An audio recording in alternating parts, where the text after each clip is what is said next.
اعوذ باللہ من الشیطان الرجیم بسم اللہ الرحمن الرحیم الحمدللہ رب العالمین صلی اللہ علی محمد وآلہ اجمعین واللعنۃ الدائمۃ علی اعداء محمد وآل محمد اما بعد وفقنا اللہ وإیاکم للعلم والعمل الصالحین انشاءاللہ تعالی۔ گفتگو جو ہے وہ ہماری درس نمبر 6 میں ہے اور گزشتہ عنوان کا دوسرا حصہ ہے۔ گزشتہ عنوان ہمارا چل رہا تھا صفات سلبیہ کے متعلق۔ صفات سلبیہ یعنی اللہ تعالیٰ کسی بھی بری صفت کا مالک نہیں ہے، کوئی اس کے اندر بری صفت جو عیب اور نقص کے اوپر دلالت کرتی ہے، اس طرح کی صفت اللہ تعالیٰ کی ذات میں موجود نہیں ہے۔ ہمارا جو خالق ہے، ہمارا جو مالک ہے، اس کے اندر کوئی ایسی صفت کا ہم تصور نہیں کر سکتے کہ جو منفی صفت ہوتی ہے، جو بری شمار ہوتی ہے، جو نقص اور عیب شمار ہوتی ہے۔ اور یہاں پہ ہم نے آپ کی خدمت میں عرض کیا تھا کہ چند ایک صفات ہیں، ان کے متعلق ہم گفتگو کریں گے، اور وہ 7 ٹوٹل صفات ہیں جو ہم کتاب کے اندر بھی آپ کو دکھا رہے ہیں کہ سب سے جو پہلی صفت ہے کہ وہ شریک نہیں رکھتا، دوسری ہے کہ وہ مرئی نہیں ہے، اور تیسری جو ہمارے پاس ہے کہ وہ مکان نہیں رکھتا، اور چوتھی ہے کہ وہ محل حوادث نہیں ہے، اور پانچویں ہے کہ وہ حلول نہیں کرتا، اور چھٹی ہے کہ وہ مرکب نہیں ہے، اور ساتویں ہے کہ وہ محتاج نہیں ہے۔ تو یہ 7 صفات تھیں، اور ہماری جو گفتگو ہے وہ ابھی تک پہلی صفت میں جاری ہے۔ پہلی صفت یعنی وہ شریک نہیں رکھتا، اور یہاں پہ ہم نے آپ کی خدمت میں عرض کیا تھا کہ شرک کی جو ہے وہ 3 کیٹیگری ہو سکتی ہیں: شرک در ذات، شرک در صفات، اور شرک در افعال، کہ جس کی تعریف مختصر طور پہ آپ کی خدمت میں ہم بیان کر چکے ہیں، اور ابھی ایک ایک کر کے اس کی تفصیلات جاری ہیں۔ اور وہ ہماری گفتگو ابھی پہنچی تھی کہ وہ شریک نہیں رکھتا، وہ شریک نہیں رکھتا، اور آج کی جو گفتگو کا عنوان ہے کہ وہ عبادت میں بھی شریک نہیں رکھتا۔ یعنی یہ اللہ تعالیٰ کی صفت سلبی صفت شمار ہوگی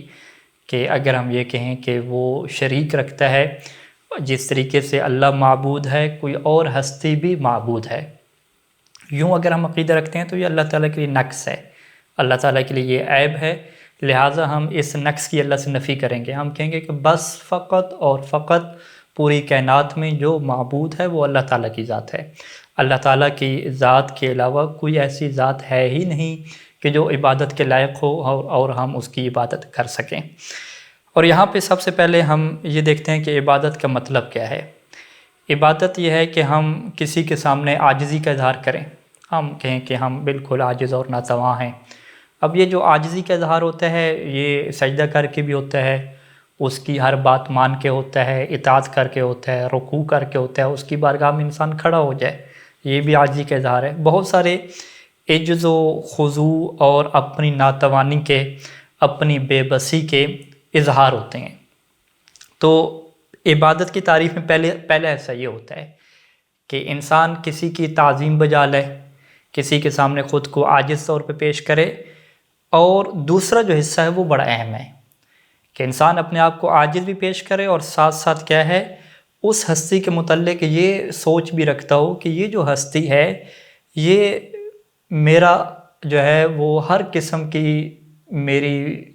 جو بھی زندگی کے میرے کام ہیں، جو بھی میری سوچ ہے، جو بھی میں تصور کر سکتا ہوں، تمام چیزوں کی یہ ہستی مالک ہے، سب کے اوپر اسی کو اختیار حاصل ہے۔ یہ میری زندگی کی بھی مالک ہے، میری موت کی بھی مالک ہے، ہر چیز کی مالک ہے۔ یعنی جس سے ہم کیا کہتے ہیں کہ یہ الہ ہے، یہ میرا رب ہے، اس طرح کا عقیدہ رکھیں گے۔ یہ عقیدہ رکھ کے جب کسی کے سامنے اپنی عاجزی اور ناتوانی کا اظہار کیا جائے گا تو اسے عبادت کہا جائے گا۔ لہٰذا یہ عبادت کے 2 حصے آپ یاد رکھیں، اسی کی بنیاد پہ آپ طے کریں گے کہ کون بندہ غیر اللہ کی عبادت کرتا ہے اور کون بندہ غیر اللہ کی عبادت نہیں کرتا۔ اگر کوئی اپنے والد کے سامنے عجز و ناتوانی کا اظہار کرتا ہے، اس کے سامنے جھکتا ہے اور کہتا ہے کہ آپ بڑی عظیم ہستی ہیں، ماں کے سامنے انسان جھکتا ہے، ماں کے ہاتھ چومتا ہے، ماں کے پاؤں چومتا ہے، اس کے سامنے جو ہے وہ انسان گر جاتا ہے بالکل، تو اس کو کیا ہم عبادت کہیں گے؟ ہم کہیں گے ہاں یہ عبادت کا پہلا جز تو ہے، لیکن دوسرا جز یہاں پہ نہیں ہے۔ دوسرا جو اس کا مطلب کہ کسی کے سامنے اپنے آپ کو گرا دینا، اپنے آپ کو عاجز و ناتواں بنا دینا، لیکن عقیدہ کیا ہو اس کے متعلق یہ اہم چیز ہے۔ اگر ہم اپنی ماں کو، اپنے والد کو، یا اپنے امام کو، اپنے نبی کو اللہ مانیں گے، الہ اور رب مانیں گے، اور کہیں گے کہ یہ ہر چیز کے ہمارے مالک ہیں، دنیا میں جو کچھ ہو رہا ہے سب کے یہی مالک ہیں، اور انہوں نے یہ ملکیت کسی سے بھی حاصل نہیں کی، جس طرح مالک ہوتے ہیں، اگر اس طرح کا ہم عقیدہ رکھیں گے تو پھر یہ کیا ہو جائے گا؟ شرک در عبادت ہو جائے گا۔ تو لہٰذا یہ عبادت کی تعریف بڑی اہم ہے۔ قرآن مجید میں یہ آیت ہے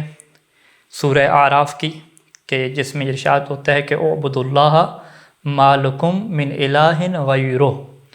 کہ تم سب اللہ کی عبادت کرو، تمہارا اس کے علاوہ کوئی الہ نہیں ہے۔ یعنی یہاں پہ عبادت کو عقیدہ الہ کے ساتھ جوڑا گیا ہے، کہ چونکہ وہی تمہارا الہ ہے، اور تمہارا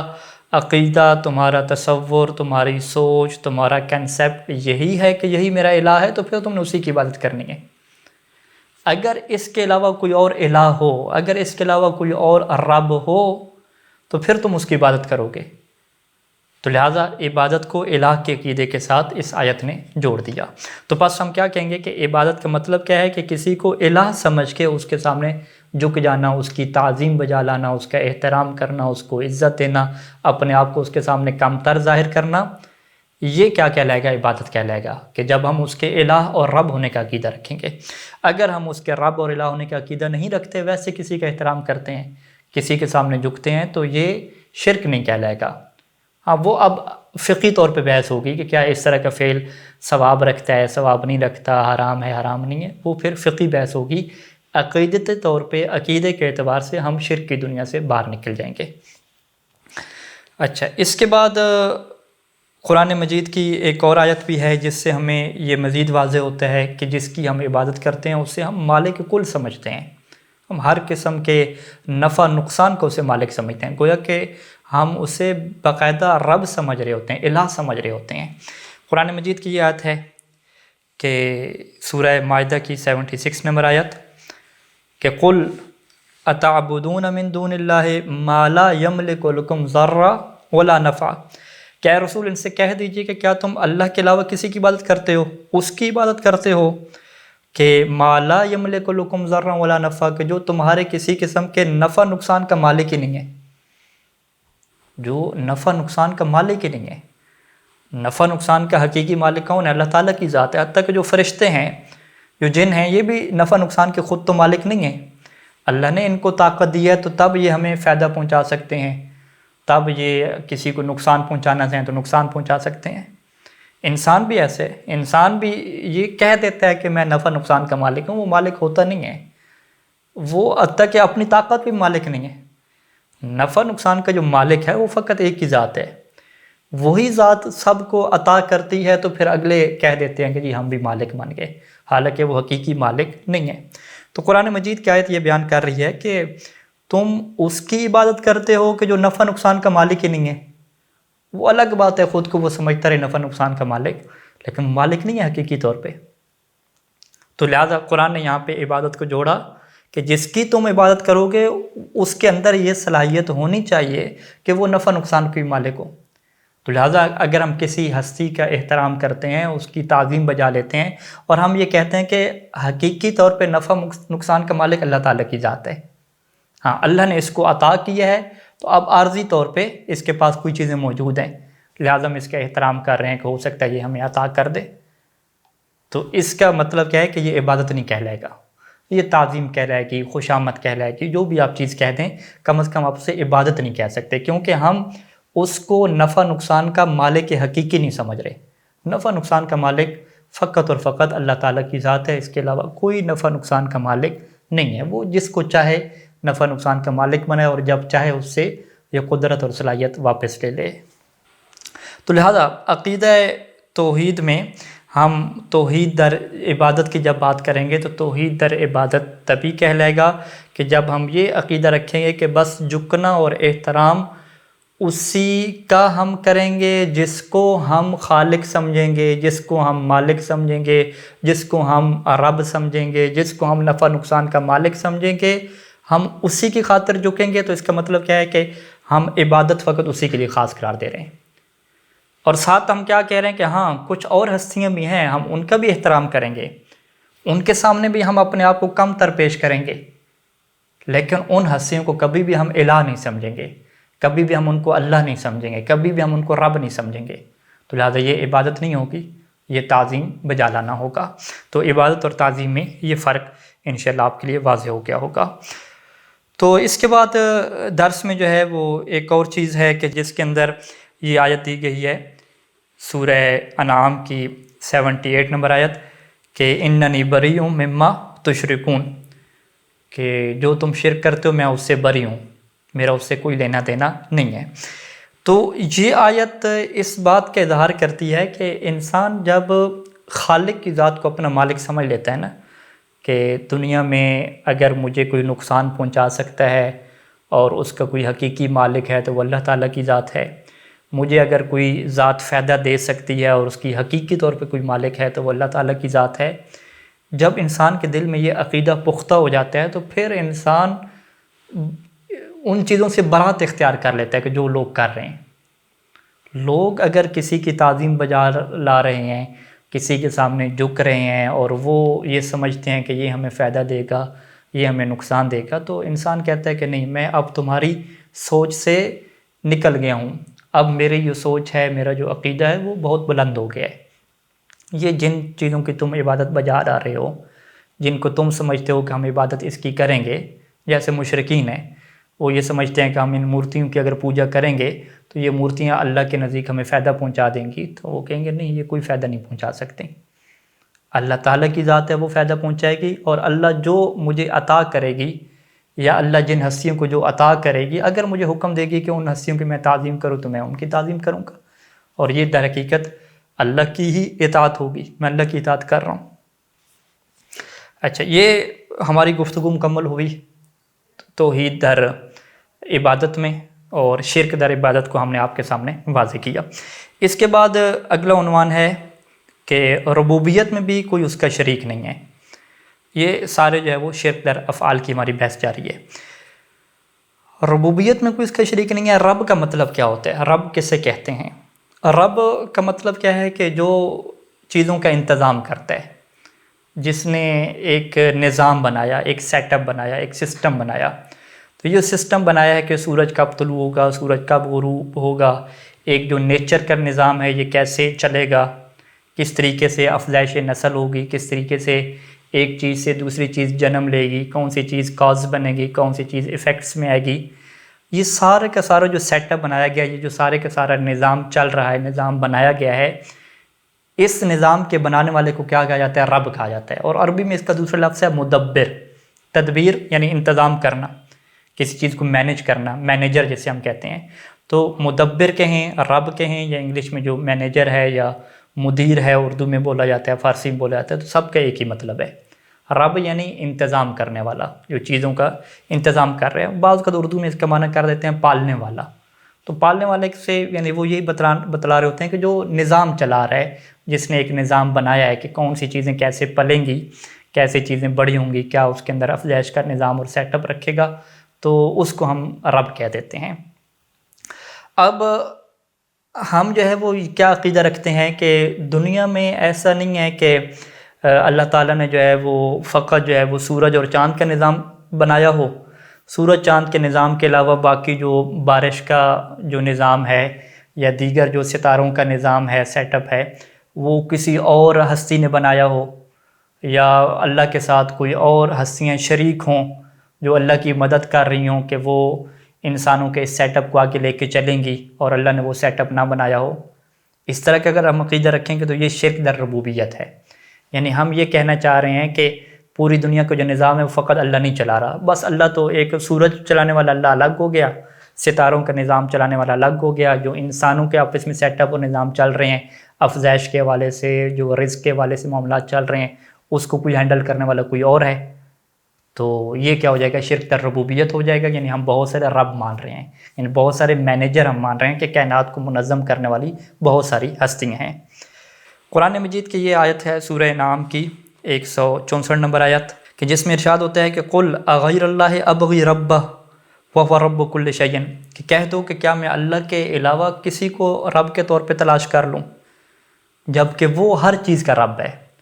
ہوا رب کل شیء، کل شیء ہر چیز،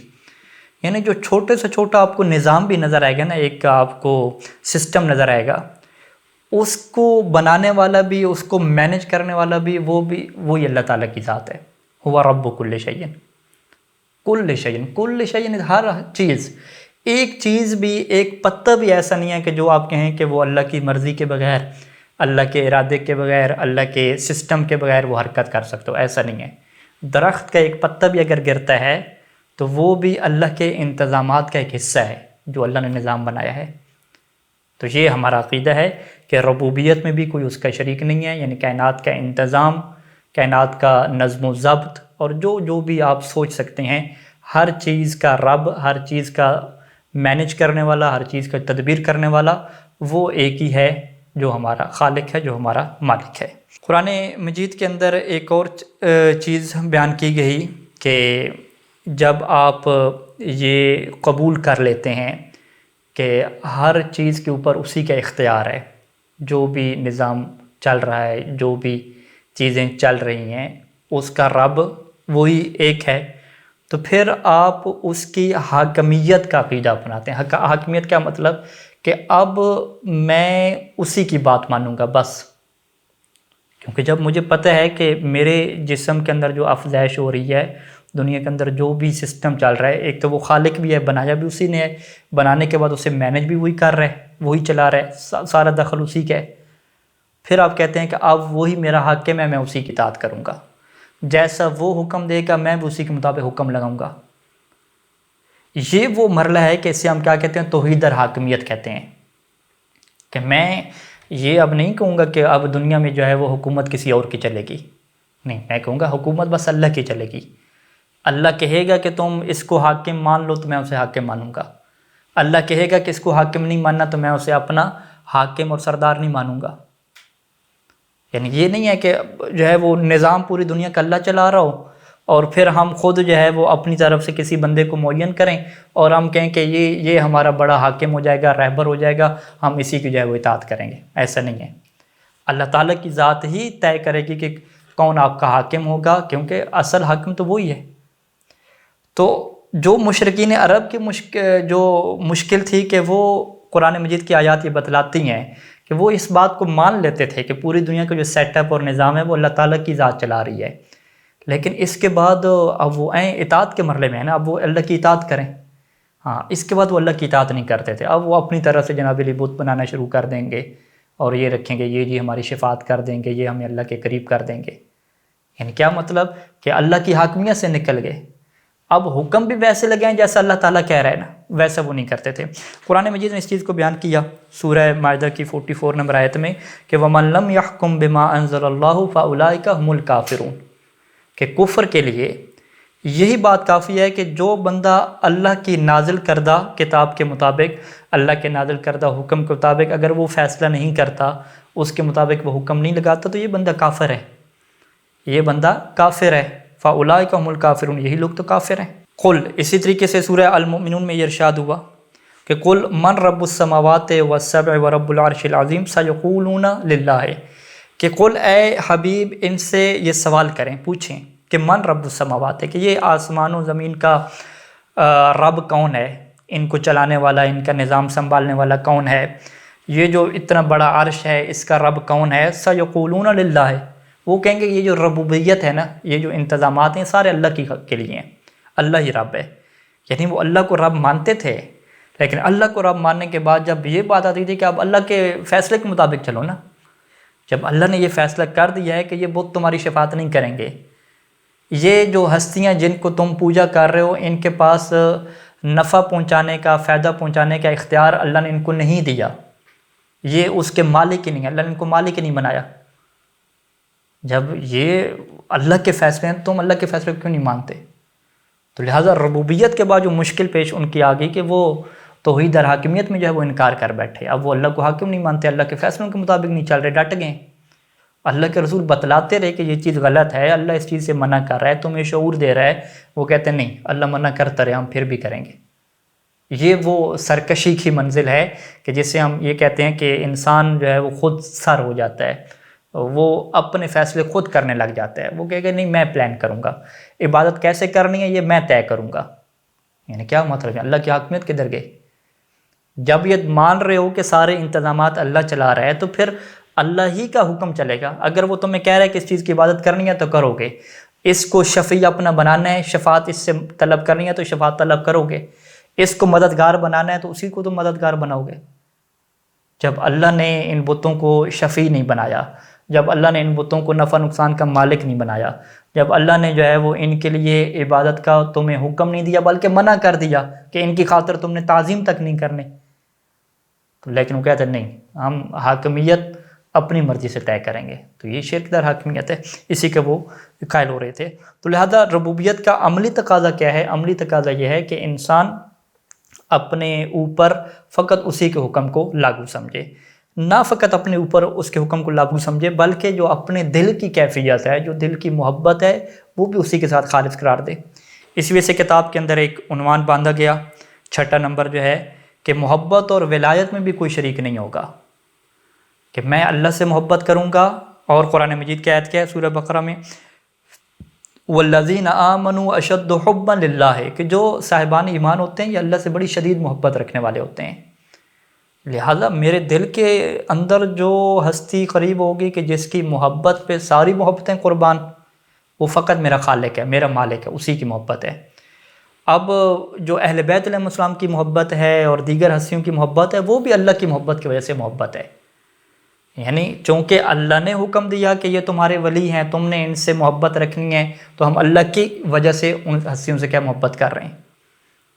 تو لہٰذا اسے ہم کیا کہتے ہیں کہ یہ محبت میں بھی ہم توحید کے قائل ہیں،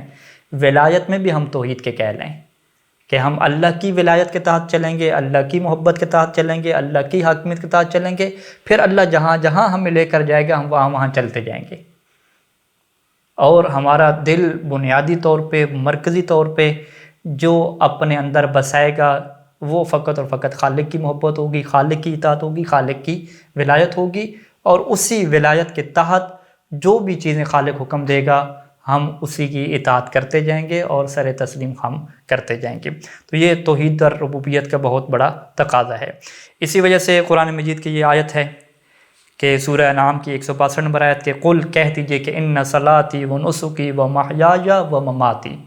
میری نماز، میرے تمام اعمال، میری زندگی، میری موت، زندگی اور موت سے کوئی بڑھ کے چیز ہے، محیای و مماتی للہ، یہ سب کا سب کس کے لیے ہے؟ اللہ تعالیٰ کی خاطر ہے۔ کیوں؟ رب العالمین، کہ اللہ تعالیٰ کیا ہے؟ عالمین کا رب ہے۔ جب وہ تمام کائنات کا نظام سنبھالنے والا ہے تو اب میری پوری زندگی، میری موت، سب کچھ، میرا جینا مرنا میرے خالق کی خاطر ہے۔ یہ قرآن نے ندا دی اور ہمیں متوجہ کیا کہ جب تم رب مانتے ہو، اس کو انتظام سنبھالنے والا مانتے ہو، اپنا خالق مانتے ہو، اس کو حاکم مانتے ہو، تو اب تمہاری زندگی موت بھی اسی کی خاطر ہونی چاہیے، تمہاری محبت بھی اسی کی خاطر ہونی چاہیے۔ وصلی اللہ علی محمد وآلہ اجمعین۔ السلام علیکم ورحمۃ اللہ وبرکاتہ۔